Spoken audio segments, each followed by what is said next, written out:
Hello guys, welcome to my YouTube channel. और मेरा नाम इरफान अली है और आज हम लोग पढ़ने जा रहे हैं फ्रिक्शन। तो देखिए, फ्रिक्शन से पहले मैं आप लोगों को ये एनएलएम में कुछ चीज़ें बच गई थी। कुछ छोटे मोटे 3 टॉपिक हैं ये लिखे हुए यहाँ पे, ये बच गए थे, इन्हें डिस्कस कर लेते हैं एक बार, ठीक है ना। तो यहाँ पे ये क्या दे रखा है, ये क्वेश्चन है कि find acceleration for block two free fall. ये एक इंक्लाइन एम बॉक्स पे एक छोटा सा ब्लॉक रखा हुआ है स्मॉल एम मास का। तो पूछा है कि इसका इस पूरे सिस्टम का क्या एक्सेलरेशन हो कि ये ब्लॉक जो है वो फ्री फॉल कर जाए। तो देखिए, हम क्या करेंगे, फ्री फॉल करने के लिए हमें नॉर्मलाइजेशन ज़ीरो करना है। अब नॉर्मलाइजेशन ज़ीरो करने के लिए इस एम जी कॉस थीटा को कोई और फोर्स बैलेंस करेगी। वो कौन सी फोर्स बैलेंस करेगी? वो स्यूडो फोर्स का एक कंपोनेंट बैलेंस करेगा, ठीक है ना। अब स्यूडो फोर्स कैसे आएगा? जब ये पूरे सिस्टम पे एक एफ फोर्स लगेगी तो उसकी वजह से इस पूरे सिस्टम का कुछ एक्सेलरेशन होगा। तो हमने मान लिया है वो एक्सेलरेशन कितना, ए। तो इस ब्लॉक पे एक स्यूडो फोर्स लगेगी अपोजिट डायरेक्शन में, कितना, एम ए। अब एम ए के हमने कंपोनेंट्स ले लिए, m a cos theta, m a sine theta. M a sine theta को हमने एम जी कॉस थीटा के इक्वल रख दिया। तो देखिए, नॉर्मलाइजेशन ज़ीरो हो जाएगा इसका मतलब। अब नॉर्मल ज़ीरो हो गया तो देखिए m a sine theta equal to m g cos theta, acceleration की वैल्यू आ गई जी कॉट थीटा, बस। अब फोर्स की वैल्यू भी निकालना चाहें तो फोर्स की वैल्यू भी निकाल सकते हैं, एक्सेलरेशन इंटू टोटल मास। अब यहाँ पे ये वही वाला लिफ्ट वाला कॉन्सेप्ट दे रखा है कि अगर पुली में भी अगर आप चाहें तो स्यूडो फोर्स का कॉन्सेप्ट लगा सकते हैं, यहाँ जी प्लस ए कर सकते हैं। ये हमने अपरेंट वेट में देखा था, जैसे अपरेंट वेट में हम जी प्लस ए करते हैं, अगर लिफ्ट ऊपर जा रही होती है, लिफ्ट नीचे जा रही होती है, जी माइनस ए, वैसे ही हम यहाँ भी कर सकते हैं। इस पुली वाले केस में हम टेंशन के फॉर्मूले में भी यहाँ भी जी प्लस ए लगा सकते हैं, बस मुझे ये बताना था। और एक ये कंस्ट्रेंट मोशन वाला, मान लीजिए हमें दे रखा है कि एक रॉड है वो स्लाइड कर रही है ऐसे ऐसे ऐसे रॉड, और वो स्लाइड करते हुए ऐसे नीचे आ रही है, ठीक है ना। तो क्या होता है कि हमने मान लिया कि इसकी इस पॉइंट की वेलोसिटी नीचे की तरफ है यू ए, और इस पॉइंट की वेलोसिटी इस डायरेक्शन में है यू बी। तो हम क्या करते हैं, इसके कंपोनेंट्स लेते हैं, एक यू ए कॉस थीटा और यू बी साइन थीटा, क्योंकि ये 90 माइनस थीटा हो जाएगा तो ये भी 90 माइनस थीटा, तो u b cos 90 minus theta यानी यू बी साइन थीटा। तो यू ए कॉस थीटा जो है वो यू बी साइन थीटा के इक्वल होगा, क्योंकि इस रॉड की लेंथ तो चेंज होगी नहीं कभी। इसका मतलब इस पॉइंट की जो वेलोसिटी इस डायरेक्शन में होगी वही इस पॉइंट की वेलोसिटी इस डायरेक्शन में होगी, क्योंकि रॉड की लेंथ तो कांस्टेंट रहेगी, इसीलिए बस यहाँ हमने रखेंगे u a cos theta equal to u b sine theta, तो u a equal to u b tan theta. ये रिलेशन कभी कभी पूछते हैं, इंपॉर्टेंट केस था। चलिए, अब आज का हमारा जो मेन टॉपिक है फ्रिक्शन। फ्रिक्शन क्या है? Friction is a force by virtue of which it opposes the relative motion. यहाँ पर रिलेटिव टर्म पे फोकस करिए आप लोग, रिलेटिव मोशन को अपोज करता है, ठीक है ना। अब कॉज ऑफ फ्रिक्शन क्या है? Interlocking of projected parts of object and contact surface, ठीक है। अब देखिए यहाँ इंटरलॉकिंग दिखाई हुई है, कैसे ऑब्जेक्ट है और कैसे कॉन्टैक्ट सरफेस के बीच में इंटरलॉकिंग हो जाती है, तो अब इसे ये फ्रिक्शन कॉज करता है। अब क्या है, normally friction decreases with increase in smoothness, but if the surface is very smooth the bonding force of adhesion increase and so the friction increase. इसका कहने का मतलब यह है कि अगर स्मूथनेस के साथ फ्रिक्शन तो कम होता है जनरली, लेकिन अगर बहुत ज़्यादा सरफेस स्मूथ है तो एडेशन आ जाता है, और एडेशन की वजह से फ्रिक्शन बढ़ जाता है। देखिए, ठीक है ना। चलिए, अब क्या है, it does not depend on contact surface area. से ही यहाँ लिखा हुआ भी है कि अगर एक ब्लॉक ऐसे रखा हुआ है और उस पर फ्रिक्शन फोर्स F1 लग रही है, तो अगर हम ब्लॉक को ऐसे रख देंगे, ऐसे घुमा के इसको, तब उस पर अगर फ्रिक्शन फोर्स F2 लग रही तो F1 और F2 बराबर होंगे, ठीक है ना। तो कॉन्टैक्ट सरफेस एरिया पे डिपेंड नहीं कर रहा। अब क्या है यहाँ पे, टाइप्स ऑफ फ्रिक्शन। अब टाइप्स ऑफ फ्रिक्शन में क्या आता है, देखिए, स्टैटिक फ्रिक्शन। तो स्टैटिक फ्रिक्शन क्या होता है? Friction acting between two bodies which are not sliding in respect to each other, ठीक है ना। स्लाइड नहीं कर रही, मतलब रुकी हुई हैं, तो रुकी हुई हैं और उस पर कुछ फोर्स भी लग रही है। तो जब तक वो रुकी हुई हैं तो जब तक उस पर स्टैटिक फ्रिक्शन लगेगा। अब लिमिटिंग फ्रिक्शन क्या होता है? मैक्सिमम स्टैटिक फ्रिक्शन को हम लिमिटिंग फ्रिक्शन कहते हैं। उसकी वैल्यू कितनी होती है? F l equal to mu s into n. N क्या है? नॉर्मल रिएक्शन, और म्यू क्या है? Coefficient of friction. और ये जो स्टैटिक फ्रिक्शन होता है वो हमेशा इससे कम होता है, लिमिटिंग फ्रिक्शन से। चलिए, अब क्या है, mu is always less than 1। कभी कभी आपको क्वेश्चन में पूछ लिया जाएगा, म्यू निकालिए। अब ऑप्शन में मान लीजिए एक ही ऑप्शन दे रखा है जो 1 से छोटा है, तो क्या आंसर? तो वही आंसर हो जाएगा, आपको सॉल्व करने की ज़रूरत ही नहीं है। जैसे अभी नीट 2024 में एक क्वेश्चन आया था, बहुत टफ क्वेश्चन था, उसके अंदर पूछा था रिफ्रैक्टिव इंडेक्स बताइए, इसका रिफ्रैक्टिव इंडेक्स क्या होगा, ऐसा ही कुछ था। तो रिफ्रैक्टिव इंडेक्स तो हमेशा 1 से छोटा होता है, तो रिफ्रैक्टिव इंडेक्स हमेशा 1 से छोटा होता है, लेस देन 1 होता है हमेशा। तो जिस ऑप्शन में लेस देन 1 था वगैरह सॉल्व करने की ज़रूरत ही नहीं थी उस क्वेश्चन में। चलिए ये मेरे आपको शॉर्ट्स में मिल जाएगा इसी चैनल पर वो क्वेश्चन। चलिए अब क्या है यहाँ पे क्वेश्चन देखा, find friction acting on the body. तो देखिए 5 किलोग्राम वो रखा हुआ है ऑब्जेक्ट, उसके ऊपर 10 न्यूटन फोर्स लग रही है, फ्रिक्शन पूछा है। तो पहले तो हम लिमिटिंग फ्रिक्शन निकालेंगे। लिमिटिंग फ्रिक्शन कैसे निकालेंगे, म्यू एस इंटू एन। तो कितना आ गया limiting friction, 0.5 into normal reaction किसके बराबर होगा, एम जी के बराबर होगा इस केस में। तो 50 इंटू 0.5 यानी 25 न्यूटन का आ गया लिमिटिंग फ्रिक्शन। ये लिमिटिंग फ्रिक्शन है, मैक्सिमम फ्रिक्शन लग सकता है ये। तो लेकिन अभी यहाँ पे फोर्स कितनी लग रही है, 10 न्यूटन की। तो फ्रिक्शन 10 न्यूटन का ही लगेगा, ऐसा नहीं है कि फ्रिक्शन 25 न्यूटन का लग जाएगा। अब खुद सोचिए अगर आप फ्रिक्शन 25 न्यूटन का लग जाएगा तो यहाँ पे एक नेट फोर्स आ जाएगी 15 न्यूटन की। तो फिर तो उसके पास एक एक्सेलरेशन आ जाएगा इस डायरेक्शन में। और ऐसा तो हो नहीं सकता। खुद सोचिए आप, अगर आप किसी चीज़ पर 10 न्यूटन फोर्स लगा रहे हैं किसी भारी ऑब्जेक्ट पे, तो वो क्या है, भागने लगता है, नहीं भागने लगता ना। तो फ्रिक्शन जो है वो अब मान लीजिए यहाँ 11 न्यूटन होता है तो फ्रिक्शन 11 के बराबर हो जाता है, 12 होता तो 12 के बराबर, 20 होता तो 20 के बराबर, 24 होता 24 के बराबर, 25 तक बराबर रहेगा उसके। 25 से ज़्यादा फोर्स लगाएंगे अगर यहाँ पे तो काइनेटिक फ्रिक्शन एक्टिंग में आ जाएगा। काइनेटिक फ्रिक्शन की वैल्यू कुछ कम होती है, अभी हम नीचे देखेंगे। अब यहाँ पे क्या देखा है, डायनामिक और काइनेटिक फ्रिक्शन। अब यहाँ डायनामिक और काइनेटिक फ्रिक्शन देख लेते हैं। When the body is in relative motion kinetic friction is applied. सही बात है कि अगर बॉडी मूव करी तो काइनेटिक फ्रिक्शन एक्ट करेगा। अब इसमें क्या बात ध्यान रखने वाली है कि जो म्यू के होता है वो म्यू एस से कम होता है, म्यू एस से कम होता है वो, ठीक है ना। और इसलिए हमेशा लिमिटिंग फ्रिक्शन ज़्यादा होता है और काइनेटिक फ्रिक्शन कम होता है। अब रोलिंग फ्रिक्शन की बात करते हैं तो friction between acting between rolling body. जैसे आप बाईसाइकिल में टायर्स क्या होते हैं, रोल कर रहे होते हैं, तो उसके अंदर कौन सा फ्रिक्शन लग रहा होता है, रोलिंग फ्रिक्शन लग रहा होता है। अब देखिए यहाँ रिलेशन लिखा हुआ है कि लिमिटिंग फ्रिक्शन सबसे ज़्यादा होता है, काइनेटिक फ्रिक्शन उससे कम होता है, रोलिंग फ्रिक्शन उससे भी कम होता है। अब यहाँ पे देखिए डायग्राम बना हुआ है कि फोर्स अप्लाइड, फ्रिक्शन फोर्स। इससे आपको बहुत चीज़ें क्लियर हो रही होंगी। देखिए जैसे जैसे एफ अप्लाइड बढ़ रही है वैसे वैसे फ्रिक्शन बढ़ रहा है, लेकिन कब तक, लिमिटिंग फ्रिक्शन तक। अब जैसे ही लिमिटिंग फ्रिक्शन के बाद हमने फोर्स बढ़ाई तो कौन सा फ्रिक्शन एक्ट करने लगा, काइनेटिक फ्रिक्शन एक्ट करने लगा। अब काइनेटिक फ्रिक्शन जो होता है वो लिमिटिंग फ्रिक्शन से कम होता है, इसलिए देखिए नीचे आया थोड़ा सा, ठीक है ना। यहाँ आप देख सकते हैं नीचे आया थोड़ा, और फिर ही कांस्टेंट हो गया क्योंकि काइनेटिक फ्रिक्शन लगेगा जब तक बॉडी मूव करती रहेगी बस। अब यहाँ क्या दे रखा है, normal 0 then friction must be 0। True, सही बात है ये, क्योंकि फ्रिक्शन का फॉर्मूला क्या होता है, म्यू इंटू एन। अब नॉर्मल अगर 0 है तो फ्रिक्शन तो ऑटोमेटिकली 0 ही होगा, ठीक है ना। अब क्या दे रखा है, if friction equal to 0 then normal must be 0। False, क्योंकि फ्रिक्शन तो अगर सरफेस स्मूथ होगा तब भी 0 होगा। अभी हमने न्यूटन्स लॉज ऑफ मोशन में ऐसी केस देखे थे जिसका ना फ्रिक्शन की हमने कोई बात ही नहीं करी थी, लेकिन नॉर्मल रिएक्शन की बात करी थी। अब क्या है फ्रिक्शन, फ्रिक्शन अपोजेस मोशन। गलत बात है, क्योंकि फ्रिक्शन जो है रिलेटिव मोशन को अपोज करता है। अगर मोशन को अपोज करता होता तो हम तो कभी वॉक कर ही नहीं पाते, क्योंकि वॉक हम फ्रिक्शन की वजह से ही कर पाते हैं, क्योंकि हम ज़मीन को पीछे धक्का देते हैं और ज़मीन हमें इन रिटर्न आगे धक्का देती है फ्रिक्शन की वजह से। चलिए ऐसे तो ये रिएक्शन पेयर भी बन रहा है।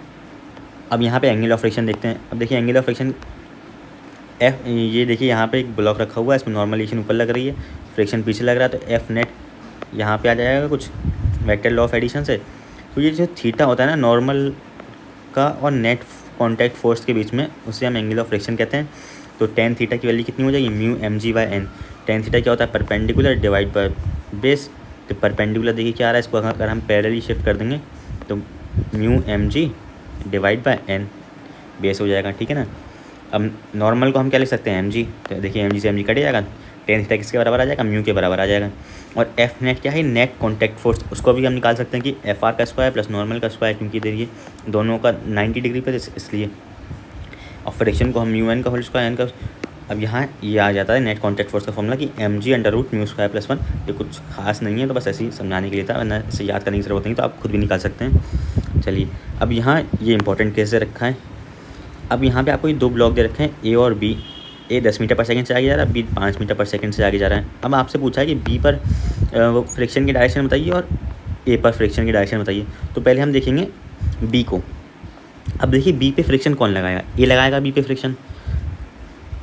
अब मान लीजिए हम ए हैं तो हम बी को देखेंगे, तो अपने आप को रेस्ट पे करने के लिए हम बी पर अपनी स्पीड पीछे लगा देंगे, रिलेटिव मोशन का कॉन्सेप्ट। तो इसका मतलब ए को क्या दिखाई देगा, ए को दिखाई देगा कि बी जो है वो 5 मीटर पर सेकंड से पीछे जा रहा है। क्यों जा रहा है पीछे, क्योंकि जब अब ये अपनी वेलोसिटी इस पर पलट कर लगाएगा तो 5 माइनस हो जाएगा, 5 ही बचेगा इस डायरेक्शन में, ठीक है ना। तो जब ए देखेगा बी की तरफ तो वो क्या देखेगा कि बी जो है वो 5 मीटर पर सेकंड से पीछे जा रहा है। तो बी पर फ्रिक्शन किस डायरेक्शन में लगाएगा, ए आगे लगाएगा। देखिए ठीक है ना, ये बहुत इंपॉर्टेंट बात है। इसको आप लोग ध्यान से सुन लीजिए और समझ लीजिए, ठीक है ना। अब हम ए की बात करेंगे। अब ए पे तो पहले सरफेस देखेगा, ए जो है वो 10 मीटर पर सेकंड से आगे जा रहा है, तो सरफेस तो इस पर पीछे लगा देगा फ्रिक्शन, काइनेटिक फ्रिक्शन। अब बी किस डायरेक्शन में लगाएगा। अब देखिए हम बी पे आ जाते हैं। हम मान लेते हैं कि हम बी हैं। जब हम बी जो है बन के ए की तरफ देखेंगे तो हम अपनी वेलोसिटी इस पर पलट कर लगा देंगे। तो जब 10 में से 5 जाएगा तो 5 बचेगा सिर्फ आगे। इसका मतलब यह है कि जब बी ए की तरफ देखेगा तो उसे लगेगा कि ए जो है वो 5 मीटर पर सेकंड से आगे जा रहा है। तो वो किस पे फ्रिक्शन ए पे किस डायरेक्शन में फ्रिक्शन लगाएगा, बी पीछे लगा देगा। ठीक है ना, समझ में आ गया। क्योंकि देखिए आप ए के ऊपर बी जो है वो पीछे लगा रहा है फ्रिक्शन और सरफेस भी पीछे लगा रहा है फ्रिक्शन, ठीक है ना। चलिए अब यहाँ एक चीज़ रखिए, अगर एक टेबल है उसके ऊपर एक चेन को लटका दिया गया है, ठीक है ना। तो हमसे पूछा जाता है कि मैक्सिमम लेंथ बताइए जो कि लटकाई जा सकती है।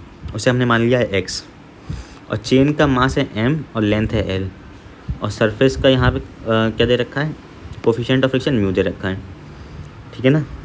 तो अगर हम इसको थोड़ा चेंज कर लें, डायग्राम को ऐसा कर लें, हमने क्या कर दिया, इस चेन एम मास की थी ना, इसको हमने एक ब्लॉक मान लिया।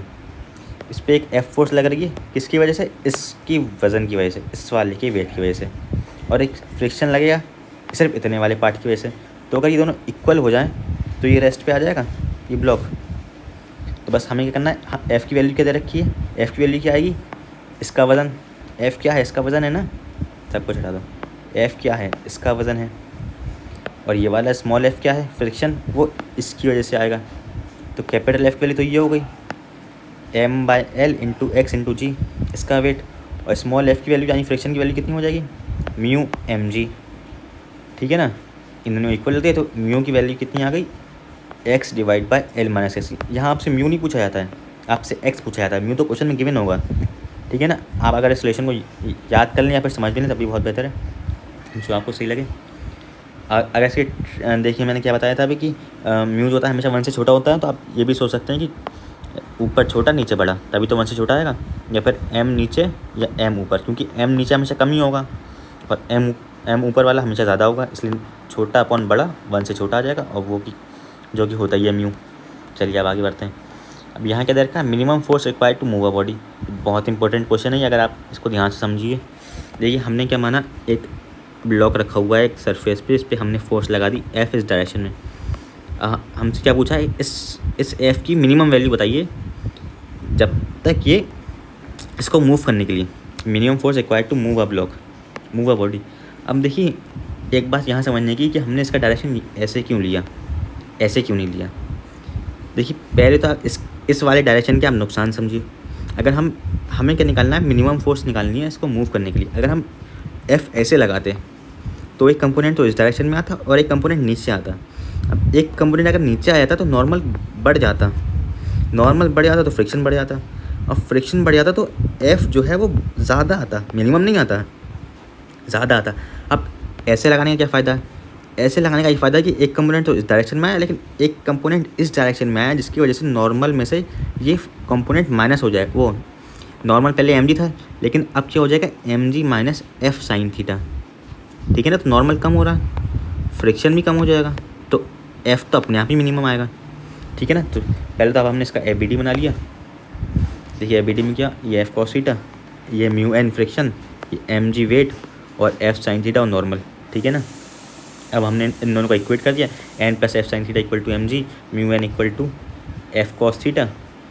अच्छा ये तो यहाँ से भी हमने एन की वैल्यू निकाल ली कि m g minus f sine theta, ठीक है ना। तो और ये f cos theta equal to mu n यहाँ लिखा हुआ है। अब यहाँ एन की वैल्यू हमने यहाँ से निकाल के इसमें पुट कर दी, तो ये आ गई equation, f cos theta equal to mu m g minus f sine theta. ये नॉर्मल हो गया ये पूरा।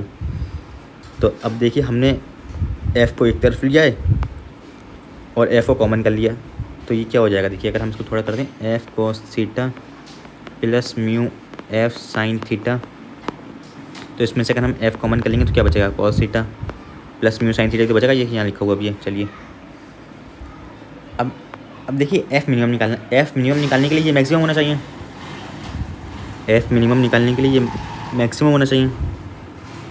तो इसका मैक्सिमम निकालने के लिए इसको डिफरेंशिएट करके 0 के इक्वल रख दें तो इसका मैक्सिमम आ जाएगा, ठीक है ना। मैक्सिमम निकालने के लिए क्या करते हैं, देखिए डिफरेंशिएट करके 0 रख देते हैं तो मैक्सिमम आ जाता है। तो देखिए इसका डिफरेंशिएशन क्या होगा, कॉस थीटा का डिफरेंशिएशन होता है माइनस साइन थीटा, और म्यू साइन थीटा का डिफरेंशिएशन हो जाएगा म्यू कॉस थीटा, क्योंकि म्यू तो कांस्टेंट है, और साइन थीटा का डिफरेंशिएशन हो जाएगा कॉस थीटा। तो म्यू की वैल्यू कितनी आ गई, टेन थीटा। अब टेन थीटा म्यू की वैल्यू हो जाएगी, यानी और टेन थीटा क्या होता है, परपेंडिकुलर डिवाइड बाय बेस। तो परपेंडिकुलर तो म्यू आ गया और बेस आ गया 1, तो हाइपोटेन्यूज कितना आ गया, mu under root mu square plus 1 Pythagoras theorem से। तो देखिए कॉस थीटा और साइन थीटा की वैल्यू निकालेंगे इस वाले ट्राइंगल से। कॉस थीटा की वैल्यू कितनी हो जाएगी, बेस अपॉन में हाइपोटेन्यूज, और साइन थीटा की वैल्यू क्या हो जाएगी, परपेंडिकुलर अपॉन में हाइपोटेन्यूज। देखिए यहाँ लिखा हुआ भी है, कॉस थीटा और साइन थीटा की वैल्यू रखी हुई है इनटू म्यू साइन थीटा, इसलिए म्यू की मल्टीप्लाई हो रही है साइन थीटा से, ठीक है ना। तो इसको अगर हम सॉल्व करेंगे तो under root mu square plus 1 constant वो एलसीएम हो जाएगा, और ऊपर क्या आ जाएगा, म्यू स्क्वायर प्लस 1, और म्यू स्क्वायर प्लस 1 से under root mu square plus 1 cut जाएगा, क्या बचेगा, खाली under root mu square plus 1 बचेगा, समझ रहे हैं ना। और म्यू एम जी ऊपर तो था ही, वो तो पहले से ही था, ठीक है। तो ये होता है minimum force required to move a body, ठीक है ना। इंपॉर्टेंट केस था, मेरे ख्याल में समझ में आ गया, देख लीजिए आप लोग एक बार, ठीक है ना। अब हम लोग ये वाला ये केस देखते हैं, एग्जांपल देखते हैं। इसमें क्या दे रखा है, ये 2 kg ब्लॉक रखा हुआ है, इसका यहाँ पे म्यू कितना दे रखा है, 0.5 दे रखा है, या 5 kg ब्लॉक रखा हुआ है, म्यू कितना दे रखा है, 0.4 दे रखा है, ये एक स्ट्रिंग है, बस इतना क्वेश्चन में गिवन है। बाकी क्या सॉल्यूशन देखिए आप, पूछा क्या है, टेंशन पूछी है इसमें आपसे। तो देखिए पहले तो हम लिमिटिंग फ्रिक्शन निकाल लेते हैं दोनों सरफेस का। तो यहाँ पे लिमिटिंग फ्रिक्शन क्या हो जाएगा, म्यू एम जी, तो म्यू इंटू एम इंटू जी कितना हो जाएगा, 20 हो जाएगा यहाँ पे। एम जी की वैल्यू 50 इंटू 0.4 20। ऐसे यहाँ पे लिमिटिंग फ्रिक्शन की वैल्यू 10 आ जाएगी म्यू एम जी करके। तो देखिए टोटल फ्रिक्शन कितना आ रहा है, 30 न्यूटन, और यहाँ टोटल नेट ड्राइविंग फोर्स कितनी आ रही है, 13 न्यूटन, ठीक है ना, 13 न्यूटन आ रहा है। तो देखिए 13 न्यूटन, तो देखिए यहाँ लिखा हुआ भी 13 न्यूटन आ रहा है, और 30 न्यूटन आ रहा है। तो इसका मतलब नेट ड्राइविंग फोर्स कम है फ्रिक्शन से, इसका मतलब एक्सेलरेशन कितना होगा, 0 होगा, मतलब ये जो सिस्टम है ये मूव नहीं करेगा, ये रेस्ट पे रहेगा, ठीक है। अब हमें क्या करना है, किसी भी एक साइड से सॉल्व करेंगे हम लोग। देखिए अगर हम लोग यहाँ मान लें, अगर हम यहाँ से सॉल्व करते हैं, इस वाले साइड से सॉल्व करते हैं, तो हम क्या देखते हैं, यहाँ लिमिटिंग फ्रिक्शन कितना लग रहा है, 10 न्यूटन, यहाँ की फोर्स कितनी लग रही है, 12 न्यूटन। इसका मतलब टेंशन अगर हम यहाँ से सॉल्व करें, टेंशन हम 2 न्यूटन टेंशन हम क्या मान लेंगे, 2 न्यूटन। तो इस टेंशन तो स्ट्रिंग सेम है, टेंशन सेम रहेगी, तो यहाँ भी 2 न्यूटन मान लेंगे। अब टेंशन यहाँ भी 2 न्यूटन, यहाँ भी, अब यहाँ पे लिमिटिंग फ्रिक्शन कितना लग रहा है, 20 न्यूटन। इसका मतलब यहाँ कितना लग जाएगा, 20 न्यूटन। लेकिन ये 20 + 2 कितना आ रहा है, 22 आएगा। 20 + 2 कितना आएगा, 22 आएगा, लेकिन यहाँ तो 25 दे रखा है, इसलिए हमने कुछ गलत सॉल्व किया। इसलिए हम कहाँ से सॉल्व करेंगे, इस वाले ब्लॉक से सॉल्व करेंगे। यहाँ लिमिटिंग फ्रिक्शन 20, यहाँ 25 न्यूटन लग रहा है, तो टेंशन कितना आ जाएगा, 5 न्यूटन। अब इस वाले एंड पे 5 न्यूटन टेंशन आएगा, तो उस वाले एंड पे भी 5 न्यूटन टेंशन आएगा, ठीक है ना। तो 5 न्यूटन तो ये हो गया, 12 न्यूटन यहाँ लग रहा है, तो उसका मतलब फ्रिक्शन कितना लगेगा, यहाँ पे 7 न्यूटन। यहाँ पे लिमिटिंग फ्रिक्शन के बराबर फ्रिक्शन नहीं लग रहा है, यहाँ कुछ कम लग रहा है, क्योंकि ज़रूरत ही कम की, ठीक है ना, समझ गए आप। चलिए अब हम किसकी बात करेंगे, angle of repose. Angle of repose क्या होता है, देखिए it is the angle of incline plane at which a body placed on it just begins to slide. देखिए जस्ट बिगिंस टू स्लाइड मतलब सारी फोर्स बैलेंस हो रही है, वो सारी फोर्स बैलेंस करनी होती है, जहाँ भी जस्ट बिगिंस टू स्लाइड या फिर जस्ट मूव। तो देखिए पहले तो हमने बना दिया ये डायग्राम, अब इसमें सारी फोर्स लिखेंगे हम। मैंने आपको क्या बताया, इंक्लाइन सरफेस में हमेशा एक इस डायरेक्शन में सारी फोर्स लिख दी है, और एक इसके परपेंडिकुलर डायरेक्शन में, तभी इजी पड़ेगा आपको। बाकी कोई और डायरेक्शन अभी से अपने दिमाग में डायरेक्शन विज कर लीजिए, इसके अलॉन्ग और एक इसके परपेंडिकुलर, बस तब भी आप इजीली सॉल्व कर पाएंगे। चलिए तो इसके अलॉन्ग तो एक एम जी साइन थीटा और एक फ्रिक्शन, और इसके परपेंडिकुलर में एक नॉर्मल और एक एम जी कॉस थीटा। तो दोनों का अगर हम इक्वेशन लिखेंगे तो नॉर्मल किसके बराबर आ जाएगा, एम जी कॉस थीटा के बराबर। फ्रिक्शन किसके बराबर होता है, म्यू इंटू एन, यानी mu m g cos theta, और mu m g cos theta किसके बराबर होगा, एम जी साइन थीटा के। देखिए mu m g cos theta किसके बराबर है, एम जी साइन थीटा के, तो म्यू की वैल्यू कितनी आ गई, 10 थीटा आ गई। तो एंगल ऑफ रिपोज कितना आ गया, 10 इनवर्स म्यू। अब देखिए अगर मान लीजिए थीटा 30 डिग्री दे रखा है और आपसे म्यू की वैल्यू पूछी है, ठीक है ना, थीटा जो है 30 डिग्री दे रखा है और आपसे म्यू की वैल्यू पूछी है, तो 10 थीटा की वैल्यू कितनी होती है, 1/√3। तो 1/√3 तो अगर एग्जाम में आप सॉल्व करने बैठेंगे तो थोड़ा सा टाइम लग सकता है, इसलिए आप लोग याद ही कर लीजिए इसे, 1/√3 की वैल्यू होती है 0.58, ठीक है ना। अगर थीटा 30 डिग्री दे रखा होगा तो म्यू कितना आ जाएगा 0.58 हो जाएगा। चलिए अब क्या दे रखा है, इफ़ टेन थीटा म्यू ज़्यादा है और टेन थीटा कम है, इसका मतलब म्यू का आप समझिए फ्रिक्शन से, और टेन थीटा मतलब समझिए आपकी स्लाइड होने की टेंडेंसी। तो फ्रिक्शन ज़्यादा है और स्लाइड होने की टेंडेंसी कम है, इसका मतलब ऑब्जेक्ट रेस्ट पे रहेगा। ऑब्जेक्ट रेस्ट पे रहेगा। फ्रिक्शन की वैल्यू कितनी होगी mg साइन थीटा। फ्रिक्शन की value mu mg cos theta नहीं होगी, क्योंकि वो तो मैक्सिमम है। लेकिन अभी यहाँ पे कितनी की ज़रूरत पड़ेगी, सिर्फ mg साइन थीटा के बराबर, क्योंकि ऑब्जेक्ट तो रेस्ट पे ही है ना पहले से। और नॉर्मल कितना हो जाएगा, नॉर्मल तो mg कॉस थीटा ही रहेगा, क्योंकि नॉर्मल में कोई चेंज ही नहीं होगा। अब अगर टेन थीटा बड़ा हो जाएगा, म्यू कम हो जाएगा, यानी फ्रिक्शन कम लग रहा है, यानी ऑब्जेक्ट स्लाइड करेगा, ऑब्जेक्ट मूव करेगा। तो फ्रिक्शन किसके बराबर होगा, म्यू mg कॉस थीटा। वो अपनी जितनी मैक्सिमम फोर्स है पूरी की पूरी लगा देगा फ्रिक्शन, क्योंकि ऑब्जेक्ट तो मूव करने लगा ना, इसीलिए यहाँ म्यू के हो जाएगा काइनेटिक फ्रिक्शन। ठीक है, और अगर टेन थीटा म्यू के बराबर होगा तो वो तो लिखा हुआ है यहाँ पे कि वो जस्ट मूव करने लगेगा, और फ्रिक्शन जो है उस केस में भी म्यू mg कॉस थीटा के बराबर होगा। चलिए अब आगे बढ़ते हैं। अब क्या दे रखा है, इफ़ म्यू बड़ा है टेन थीटा से, यानी ऑब्जेक्ट जो है वो रेस्ट करेगा। अब क्या दे रखा है, minimum force to move this object down the incline plane. देखिए डायग्राम वही पीछे वाला, ऑब्जेक्ट रेस्ट पे रहेगा क्योंकि टेन थीटा म्यू के बराबर है। अब पूछा है कि इसमें मिनिमम फोर्स कितनी लगाएं जो ये मूव करने लगे। ठीक है ना, तो हमने एक एफ मिनिमम लगा दी नीचे, फ्रिक्शन तो ऊपर ही लगेगी, क्योंकि ऑब्जेक्ट की टेंडेंसी कहाँ हो रही, नीचे जाने की। ऑब्जेक्ट की टेंडेंसी हो रही नीचे जाने की, इसलिए फ्रिक्शन कहाँ लगेगा, ऊपर ही लगेगा। ठीक है ना, अब सारी फोर्सेस को बैलेंस कर लिया आप लोग, देखिए यहाँ लिखी हुई है, यानी एफ बना दिया इसका। ये फ्रिक्शन इस डायरेक्शन में, एफ मिनिमम इस डायरेक्शन में, mg साइन थीटा, यहाँ नॉर्मल, यहाँ mg कॉस थीटा। बस कुछ नहीं करना, एफ मिनिमम की वैल्यू कितनी आ गई, mu mg cos theta minus mg sine theta. अब यहाँ पे म्यू mg कॉस थीटा में से mg साइन थीटा क्यों माइनस किया, क्योंकि म्यू जो है वो बड़ा है। देखिए म्यू जो है वो बड़ा है टेन थीटा से, इसलिए ये वाली फोर्स जो है फ्रिक्शन बड़ी है, तभी तो हमने एक एफ मिनिमम लगाई है, क्योंकि ये बड़ा आ रहा था, फ्रिक्शन जो है ज़्यादा है mg साइन थीटा से, इसलिए तो हमें एक एफ मिनिमम लगानी पड़ी। तो वो कितनी आएगी, म्यू जितने से बड़ा है उतनी ही फोर्स लगा दो तो ऑब्जेक्ट मूव करने लगेगा। ठीक है ना। अब सेकंड केस क्या है, सेकंड केस में म्यू बड़ा है यानी फ्रिक्शन ज़्यादा है टेन थीटा से, तो मिनिमम फोर्स पूछी to move this object up to the incline plane. यहाँ up to the incline plane था, यहाँ डाउन द इंक्लाइन प्लेन था। अभी भी ऑब्जेक्ट रेस्ट पे ही है क्योंकि फ्रिक्शन ज़्यादा है। अब क्या कर रहे हैं, एक मिनिमम एफ मिनिमम ऊपर लगा रहे हैं, तो ऑब्जेक्ट की टेंडेंसी मूव कहाँ करने की, ऊपर है, तो फ्रिक्शन कहाँ लगेगा, नीचे लगेगा। तो बस अब इसका देखिए एफ बना दी, mg साइन थीटा, फ्रिक्शन नीचे लग जाएगा। यहाँ फ्रिक्शन ऊपर लग रहा था, यहाँ फ्रिक्शन नीचे लग रहा है। यहाँ एफ मिनिमम नीचे लग रहा था क्योंकि हमें ऑब्जेक्ट को नीचे लेके जाना था, डाउन द इंक्लाइन प्लेन पूछा था। यहाँ up to the incline plane पूछा है, इसलिए एफ मिनिमम ऊपर लग रहा है, तो एफ मिनिमम की वैल्यू कितनी हो जाएगी, mu mg cos theta plus mg sine theta. बस अब तीसरा केस क्या है कि टेन थीटा बड़ा है, यानी ऑब्जेक्ट नीचे गिरने को मूव कर, ऑब्जेक्ट की टेंडेंसी नीचे जाने की है। ठीक है ना, ऑब्जेक्ट की टेंडेंसी नीचे जाने की है।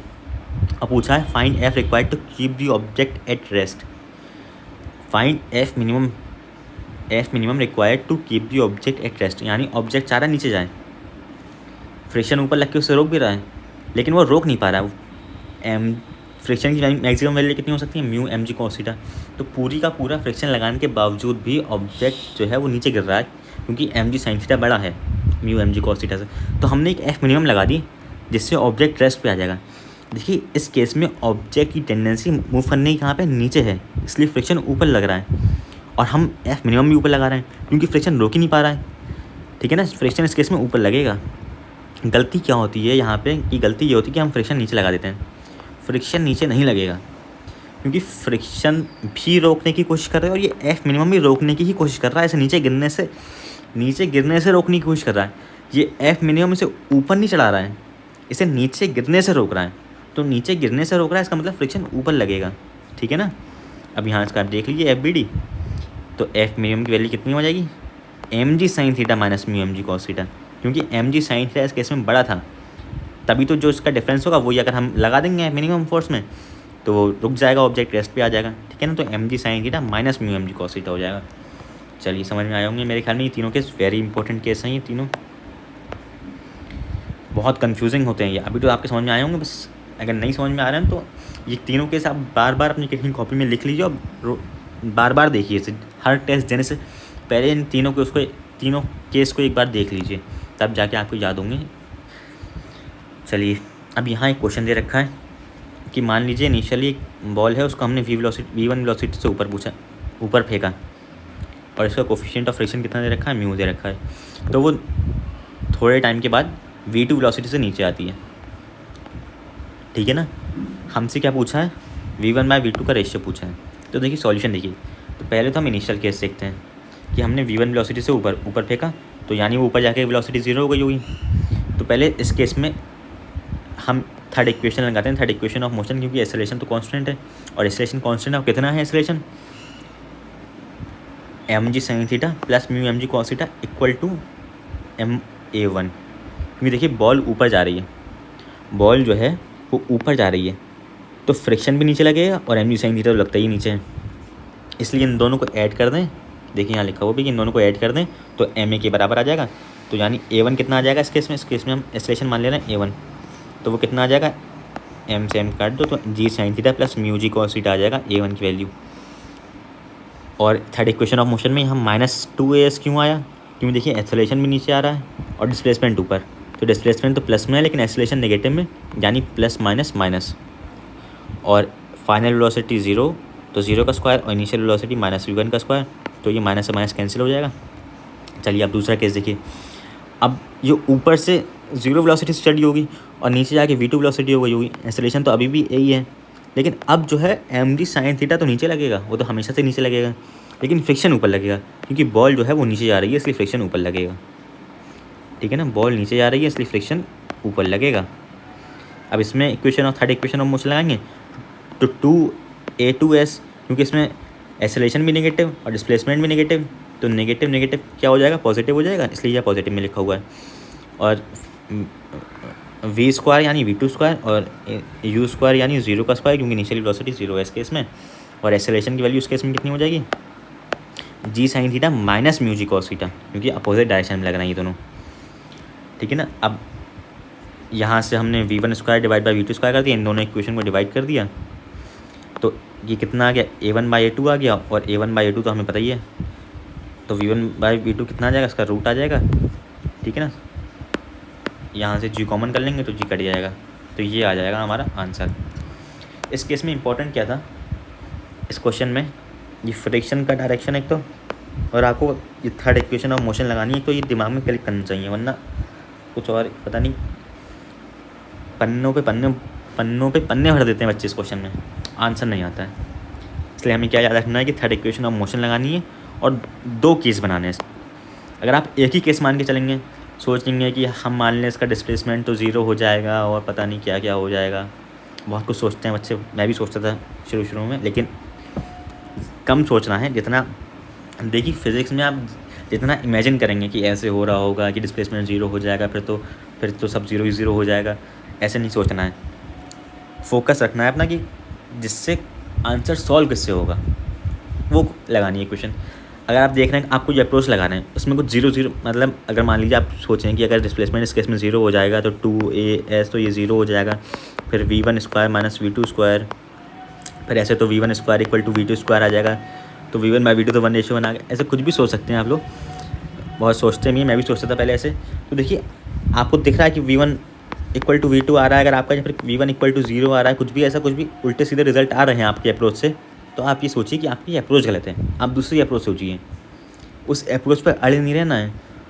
बहुत बच्चे मैंने देखे हैं कि वो आंसर गलत भी आ रहा होता है और वो पूछते हैं कि इस अप्रोच में गलत क्या है। गलत तो बता देंगे क्या है, लेकिन आप तो दूसरी अप्रोच सोचिए, आप इस बात पे अड़े हुए हैं कि इसमें गलत क्या है।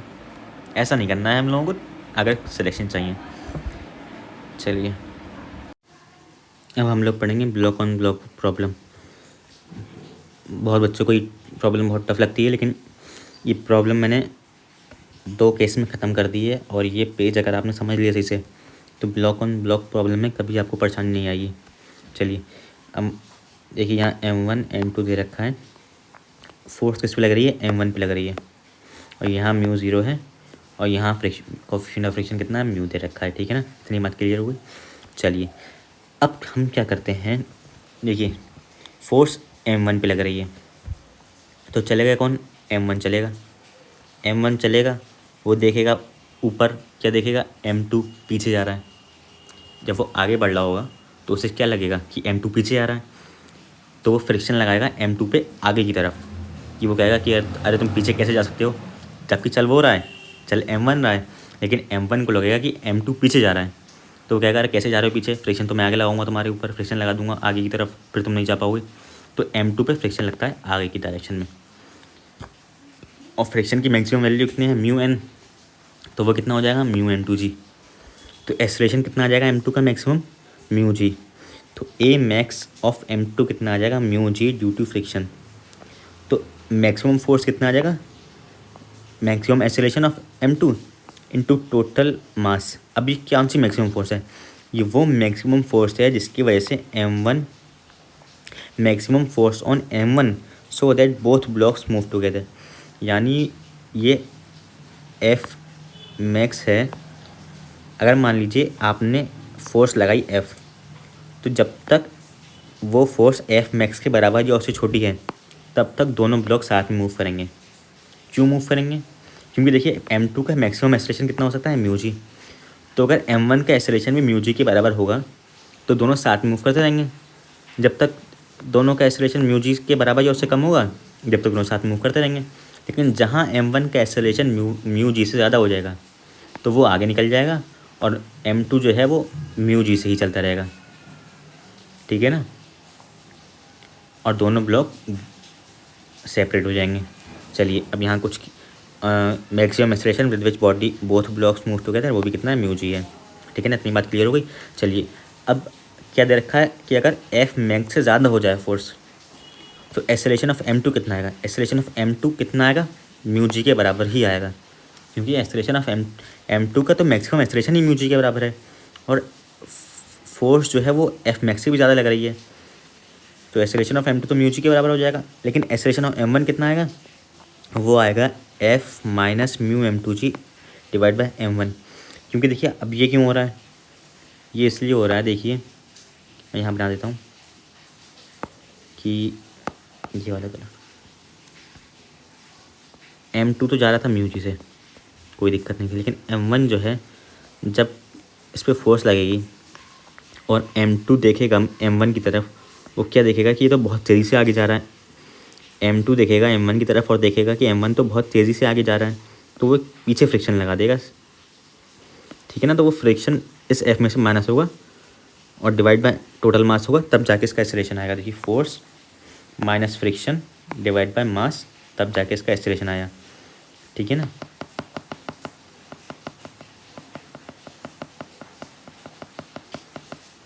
चलिए इतनी बात क्लियर हो गई होगी। इसका एक्सेलरेशन कितना आ गया, F माइनस फ्रिक्शन यानी म्यू एन यानी mu M2G divide by mass यानी M1। और ब्लॉक जो है वो साथ में मूव नहीं करेंगे। अब दूसरा केस देखिए कि फोर्स जो है वो F मैक्स से कम है, तो M2 का एक्सेलरेशन कितना आएगा, M2 और M1 का एक्सेलरेशन दोनों बराबर हो जाएंगे और कितना हो जाएगा, F divide by M1 plus M2। क्योंकि फोर्स जो है वो F मैक्स से कम है, यानी जो एक्सेलरेशन होगा वो म्यू जी से कम आएगा। और म्यू जी से कम आएगा इसका मतलब दोनों ब्लॉक साथ में चल सकते हैं। और अगर फोर्स F मैक्स के बराबर हो जाए तो M2 और M1 का तब भी एक्सेलरेशन बराबर होगा और कितना हो जाएगा, म्यू जी के बराबर होगा। इन दोनों केस में बोथ ब्लॉक मूव टुगेदर करेंगे। चलिए अब दूसरा केस देखिए। ऊपर केस 1 में M1 पे फोर्स लग रही थी, अब ये केस 2 है, इसमें M2 पे फोर्स लग रही है और यहाँ पे कोफिशिएंट ऑफ फ्रिक्शन 0 है और यहाँ पे कोफिशिएंट ऑफ फ्रिक्शन की वैल्यू म्यू दे रखी है। अब देखिए इसमें मैक्सिमम एक्सेलरेशन M1 का निकालेंगे हम, क्योंकि M2 का तो ये फोर्स डिसाइड करेगी, लेकिन M1 का तो फ्रिक्शन डिसाइड करेगा और फ्रिक्शन की एक मैक्सिमम वैल्यू होती है। ऐसे ऊपर क्या हो रहा था कि M1 पे फोर्स लग रही थी, इसलिए हमने M2 का मैक्सिमम एक्सेलरेशन निकाला था, क्योंकि M2 पे सिर्फ फ्रिक्शन लगेगा और फ्रिक्शन की एक मैक्सिमम वैल्यू होती है जिसकी वजह से एक मैक्सिमम एक्सेलरेशन आएगा। ऐसे ही वाला केस है। तो चलिए M1 का मैक्सिमम एक्सेलरेशन कितना आएगा, तो M1 पे मैक्सिमम फोर्स कितनी लग सकती है, फ्रिक्शन की मैक्सिमम वैल्यू कितनी होती है, म्यू इंटू एन, और म्यू एन की वैल्यू कितनी हो जाएगी, M2G। क्योंकि नॉर्मल तो इस वाले केस में M2G ही रहेगा, भले ही चाहे फोर्स इस पर लग रही हो चाहे इस पर लग रही हो। नॉर्मल तो पहले भी M2G था और अब भी M2G रहेगा। तो M1 का मैक्सिमम एक्सेलरेशन कितना आ गया, फोर्स डिवाइड बाय मास यानी M1। तो ये आ गया मैक्सिमम एक्सेलरेशन। ऐसी फोर्स मैक्स F यहाँ मैक्सिमम फोर्स की वैल्यू कितनी हो जाएगी, total mass into maximum acceleration, जिससे दोनों ब्लॉक साथ में मूव करेंगे अब अगर देखिए कि अगर एफ मैक्स जो है वो कम होगा, यानी फोर्स ज़्यादा लग रही होगी एफ मैक्स से, इसका मतलब दोनों ब्लॉक साथ में मूव नहीं करेंगे। तो एक्सेलरेशन m2 का कितना हो जाएगा, F/m2। लेकिन m1 का कितना हो जाएगा, m1 का इतना ही रहेगा, उसका मैक्सिमम वैल्यू हो जाएगी m1 की। ठीक है ना, बात समझ में आई। अब अगर एफ मैक्स से बड़ा है, यानी फोर्स जो है वो एफ मैक्स से कम लग रही है, तो m2 और m1 का एक्सेलरेशन बराबर होगा, और कितना होगा, force divide by total mass. और ये वाला केस देख लीजिए। चलिए, बराबर होगा अगर एफ मैक्स के, तो m2 और m1 का तभी बराबर होगा, और कितना होगा acceleration, μm2g divide by m1। चलिए आगे बढ़ते हैं। अब क्या दे रखा है, एक ये मैंने इंपॉर्टेंट पॉइंट दे रखा है, कभी कभी क्वेश्चन में पूछ लिया था कि बाईसाइकिल में बताइए कि फ्रिक्शन का डायरेक्शन क्या होगा। तो ये देखिए ऐसे निमोनिक है एक तरीके से, ये पीछे वाले टायर पे आगे और आगे वाले टायर पे पीछे। देखिए ये आगे वाला टायर है, इससे पीछे फ्रिक्शन लग रही है, ये पीछे वाला टायर है, इस पर आगे फ्रिक्शन लग रही है, बस। अब ऐसा क्यों हो रहा है, देखिए यहाँ लिखा हुआ है कि आगे वाले टायर की जो होती है वो टेंडेंसी ऑफ मूवमेंट, इस पॉइंट की टेंडेंसी ऑफ मूवमेंट आगे की तरफ होती है, इसलिए फ्रिक्शन पीछे लग रहा है। इस पॉइंट की टेंडेंसी ऑफ मूवमेंट पीछे की तरफ होती है, इसलिए फ्रिक्शन आगे की तरफ लग रहा है। और ज़्यादा दिमाग नहीं लगाना, सीधे एक ये निमोनिक याद कर लीजिए कि पीछे वाले पे आगे, आगे वाले पे पीछे, पीछे वाले पे आगे, आगे वाले पे पीछे। ठीक है ना। चलिए अब सेंट्रीफ्यूगल फोर्स और सेंट्रीपिटल फोर्स की बात कर लेते हैं। अब इनमें से मैं कौन सी प्रेफर कर देता हूँ, मैं पहले बता देता हूँ आप लोगों को कि मैं सेंट्रीफ्यूगल फोर्स प्रेफर करता हूँ, बाकी आपकी जो मर्ज़ी है। आप हैं दोनों चीज़ें एक ही, बस ये सेंट्रीफ्यूगल जो है वो नॉन इनर्शियल फ्रेम के लिए, और सेंट्रीपिटल जो है वो इनर्शियल फ्रेम के लिए, बस दोनों में इतना फ़र्क है। अब इनर्शियल फ्रेम का मतलब ये है कि ऑब्जर्वर जो है वो मतलब रेस्ट पोजीशन पे कहीं खड़ा हुआ है। तो देखिए यहाँ पे सेंट्रीपिटल फोर्स जो होती है वो, जो भी नेट फोर्स आएगी सेंटर में, वो सेंट्रीपिटल फोर्स हो जाएगी। अब उसका फॉर्मूला कितना होता है, mv²/r, और उसे हम mr⍵² भी लिख सकते हैं, क्योंकि अगर हम v को r⍵ से रिप्लेस करेंगे तो कितना आ जाएगा, mr⍵²। अब सेंट्रीफ्यूगल क्या होता है, सेंट्रीफ्यूगल नॉन इनर्शियल फ्रेम में, यानी मान लीजिए बॉल अगर रोटेट कर रही है तो इसी पे ऑब्जर्वर बैठा हुआ है, तो इस ऑब्जर्वर पर एक सूडो फोर्स लगेगी अपोजिट डायरेक्शन में, जिसको हम कहेंगे सेंट्रीफ्यूगल। उसका फॉर्मूला भी mv²/r होता है, और उसे हम mr⍵² भी लिख सकते हैं, क्योंकि हम v = r⍵ जब यहाँ पुट करेंगे तो ये आ जाएगा। ठीक है ना। दोनों में क्या फ़र्क है, सेंट्रीफ्यूगल फोर्स तो हम FBD में बनाते हैं, लेकिन सेंट्रीपिटल फोर्स जो होती है वो जो भी नेट फोर्स होती है, मान लीजिए ग्रेविटेशनल फोर्स लगेगी अगर नेट सेंटर की तरफ, तो वो सेंट्रीपिटल बन जाएगी। टेंशन फोर्स बनेगी नेट सेंटर की तरफ, तो वो बन जाएगी सेंट्रीपिटल फोर्स। ठीक है ना। लेकिन सेंट्रीफ्यूगल फोर्स को हम FBD में लिखते हैं, इसीलिए मैं ये प्रेफर करता हूँ। चलिए यहाँ केस बना हुआ भी इनर्शियल का और नॉन इनर्शियल का, यानी सेंट्रीपिटल का, ये सेंट्रीफ्यूगल का। अब देखिए सेंट्रीपिटल में क्या होता है, जो भी नेट फोर्स आएगी सेंटर में उसे हम mv²/r के इक्वल रख देंगे। तो यहाँ पे नेट फोर्स कितनी आएगी सेंटर में, t - mg, जिसको हमने रख दिया mv²/r के। और नॉन इनर्शियल में एक फोर्स हम बाकायदा बनाते हैं FBD में, t mg और एक mv²/r। तो t = क्या आ गया, mv²/r + mg। अब देख सकते हैं दोनों से रिजल्ट सेम आ रहा है, बस तरीका अलग है। एक इनर्शियल फ्रेम की में काम करता है, एक नॉन इनर्शियल फ्रेम में काम करती है फोर्स। ठीक है। चलिए अब यहाँ दे रखा है कि बॉल है वो ऐसे स्लाइड करती हुई जा रही है। तो देखिए इस केस में मैंने क्या कहा था, मैं कौन सी प्रेफर करता हूँ, सेंट्रीफ्यूगल। तो यहाँ FBD में बनी हुई मिलेगी आपको सेंट्रीफ्यूगल फोर्स। चलिए नॉर्मल ऊपर लगेगा, mg नीचे लगेगा। अब ये कुछ ऐसे जा रही है, तो सेंट्रीफ्यूगल फोर्स जो होती है वो सेंटर के अपोजिट लगती है, इसलिए mv²/r r भी लगेगी, और यहाँ पे mv²/r। तो यहाँ पे तो नॉर्मल आ जाएगा mv²/r + mg, लेकिन यहाँ पे नॉर्मल आ जाएगा mg - mv²/r। तो नॉर्मल एट ए बड़ा हो जाएगा, नॉर्मल एट बी छोटा हो जाएगा। यहाँ दोनों बातें लिखी हुई है कि नॉर्मल एट ये है। ठीक है। चलिए आगे बढ़ते हैं। अब क्या दे रखा है, car on rough horizontal surface. तो देखिए मान लीजिए कि ऐसा सर्कुलर सा पाथ था, इस पर कार जा रही है। तो देखिए इस पर सेंट्रीफ्यूगल फोर्स लगेगी इस डायरेक्शन में mv²/r, फ्रिक्शन लगेगा अंदर की तरफ। तो अगर फ्रिक्शन को देखिए, फ्रिक्शन या तो बराबर हो जाए mv²/r के, या फ्रिक्शन बड़ा हो जाए mv²/r के, तो कार जो है वो स्किड नहीं करेगी ना, आउटवर्ड स्किड नहीं करेगी। तो फ्रिक्शन की मैक्सिमम वैल्यू होती है μmg, और सेंट्रीफ्यूगल फोर्स mv²/r। तो देखिए m से m कट जाएगा, तो v जो है या तो √μrg से छोटा हो या उसके बराबर हो। v जो है √μrg से बराबर हो या उससे छोटा हो, तब तक जो है वो कार स्किड आउटवर्ड्स नहीं करेगी। जहाँ वेलोसिटी जो है √μrg से बड़ी हो गई, तो mv²/r बड़ा हो जाएगा, फ्रिक्शन छोटा रह जाएगा, तो कार जो है वो ऐसे आउटवर्ड्स स्किड कर जाएगी। ठीक है ना, यानी स्लाइड कर जाएगी आउटवर्ड्स और एक्सीडेंट हो जाएगा। ठीक है, अब किसकी बात करते हैं, bending of cycle, bending of cyclist की बात करते हैं। हाँ, ये डायग्राम बना हुआ भी है, एक सर्कुलर पाथ में एक चला रहा था ये आदमी, तो इसे ऐसे इसने अपनी साइकिल को बेंड कर लिया थीटा एंगल पे। यहाँ डायग्राम भी बना हुआ है, यहाँ पिक्चर में भी देख सकते हैं आप, थीटा एंगल बेंड कर लिया है। ठीक है ना, अब इसमें क्या हो रहा है, इसमें नॉर्मल के कंपोनेंट हो रहे हैं।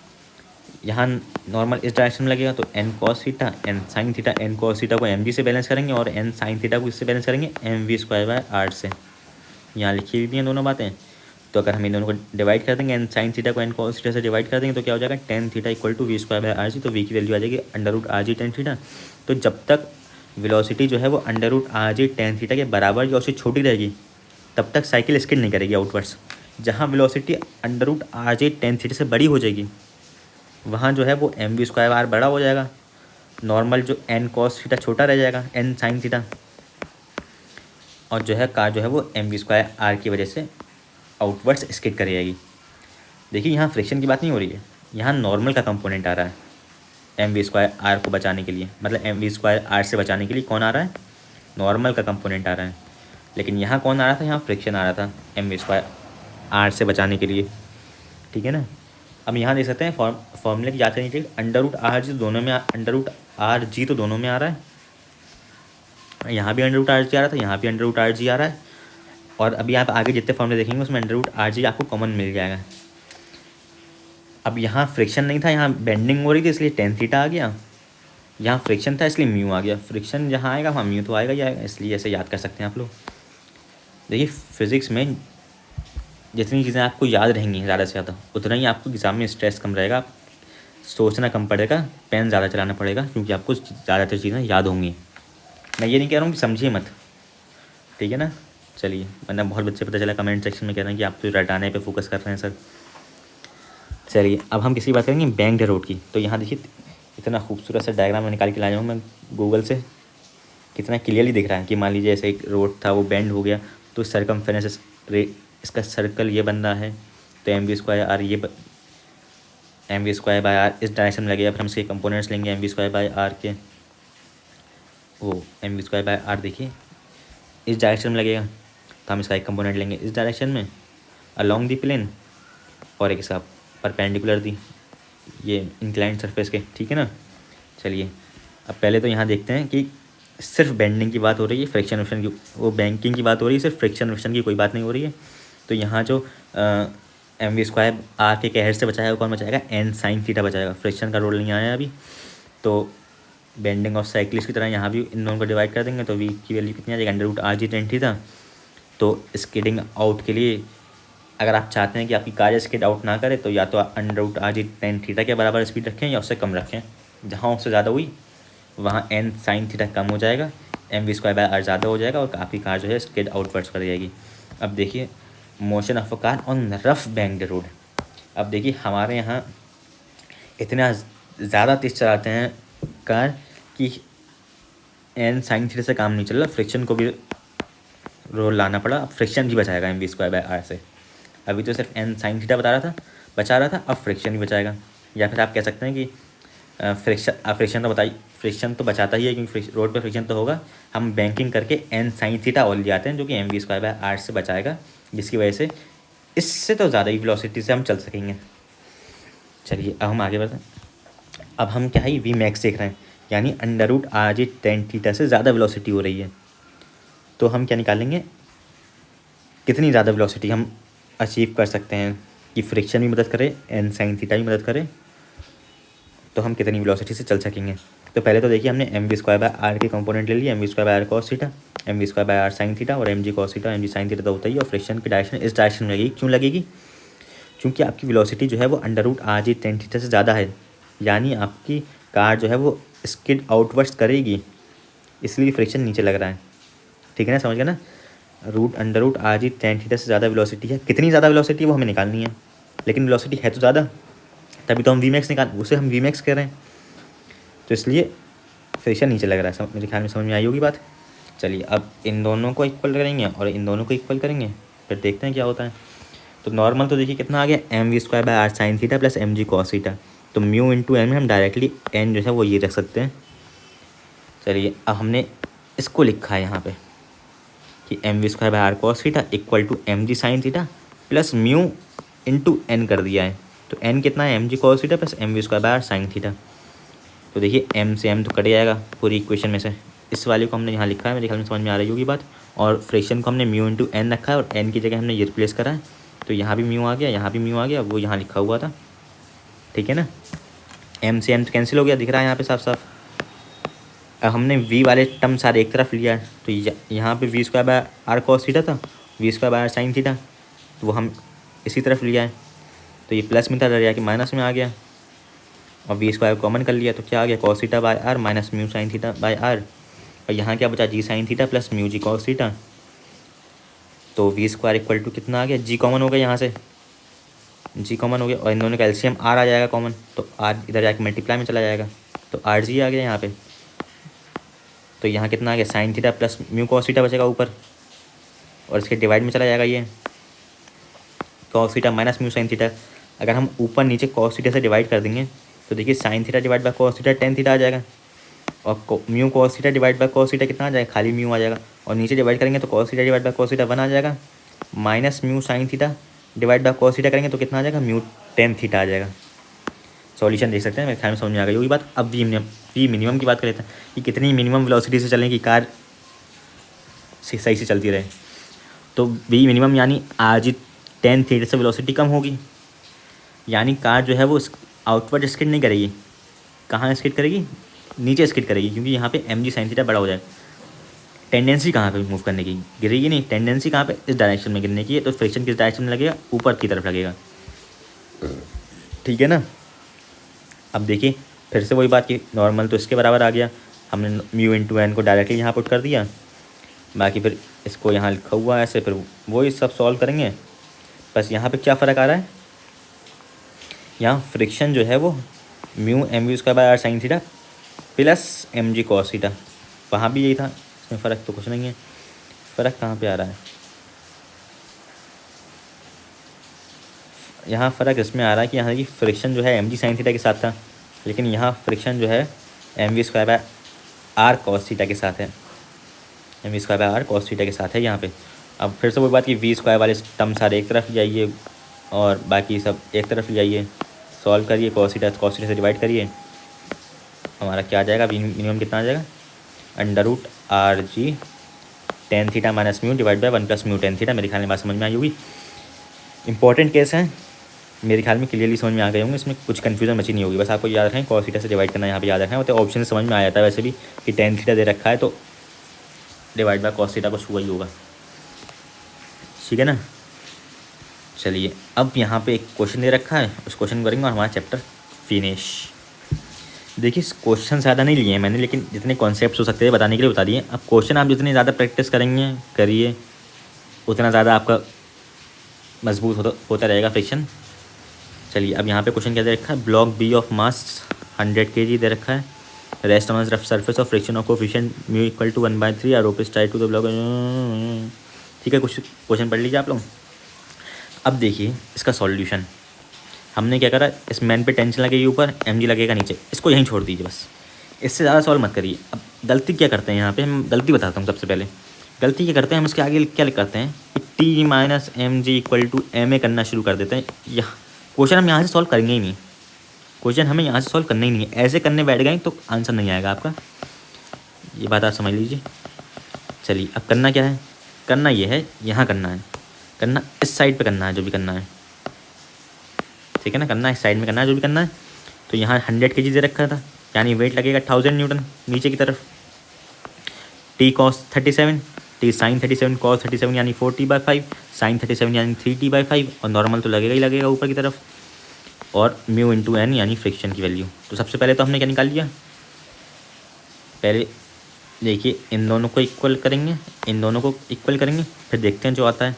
3t/5 plus normal equal to 1000, यहाँ से आ गई ये इक्वेशन, और 4t/5 equal to mu into N, यहाँ से आ गई। म्यू की वैल्यू 1/3 दे रखी है, तो नॉर्मल की वैल्यू कितनी आ गई, 12t/5। इस नॉर्मल को हम यहाँ पुट कर देंगे, तो देखिए 3t/5 plus 12t/5 equal to 1000, 5 LCM हो जाएगा यानी 15t, यानी 5 को दरिया के मल्टीप्लाई मिलेगा तो 5000 हो जाएगा। टेंशन की वैल्यू आ गई 1000/3। अब इस टेंशन को हमने यहाँ पुट कर दिया। अब पुट करेंगे यहाँ पे, हमने क्या करा, यहाँ से टेंशन निकाल ली। अब टेंशन यहाँ पुट कर दी, तो देखिए tension minus m g equal to m a. अगर शुरू में ही हम यहाँ करने लग जाते तो फिर हम सोचते इसके बाद क्या करना है, यहाँ टेंशन कैसे निकालें। तो हम याद रखें कि यहाँ से पहले टेंशन निकालेंगे, उसके बाद यहाँ जाएंगे, ठीक है ना। T minus m g equal to m a कर दिया। टेंशन की वैल्यू 1000/3, एम जी की वैल्यू 250, क्योंकि इसका मास कितना दे रखा है, 25 kg दे रखा है ऊपर देखिए। तो 250 इक्वल टू एम ए यानी 25 ए। 25 बन जाए, 25 यहाँ 10 आ जाएगा, यहाँ 25 4 100 और 1000 था इसलिए 40 हो गया। तो और 40/3 माइनस 10, तो 3 LCM हो जाएगा। तो 40 माइनस 30 हो जाएगा, यहाँ पे 10 की मल्टीप्लाई 3 से हो जाएगी 3 LCM लेने के बाद। तो कितना बचेगा, 10/3 बचेगा इक्वल टू ए बचेगा। तो ये 3 से ए की मल्टीप्लाई हो जाएगी, तो 10 इक्वल टू 3 हो जाएगा। एक्सेलरेशन की वैल्यू कितनी आ जाएगी, 10/3 यानी g/3। तो आंसर क्या आ जाएगा हमारा, g/3। चलिए, thank you, bye, subscribe for more. ये मेरा टेलीग्राम चैनल जिस पे आपको नोट्स मिल जाएंगे, ठीक है ना। चलिए, ऑल द बेस्ट, तैयारी करते रहें, लाइक करें, कमेंट करें, कोई भी कमी हो। नेक्स्ट चैप्टर रे ऑप्टिक्स पढ़ाऊँगा मैं। एक कमेंट आया था कि 12th के चैप्टर्स पढ़ाइए पहले, रे ऑप्टिक्स। अब जब भी आएगा रे ऑप्टिक्स का आएगा, ठीक है ना। अब मेरे ख्याल में आपके बात क्लियर हो गई होगी। कोई भी आपको कमी लगी हो ज़रूर कमेंट सेक्शन में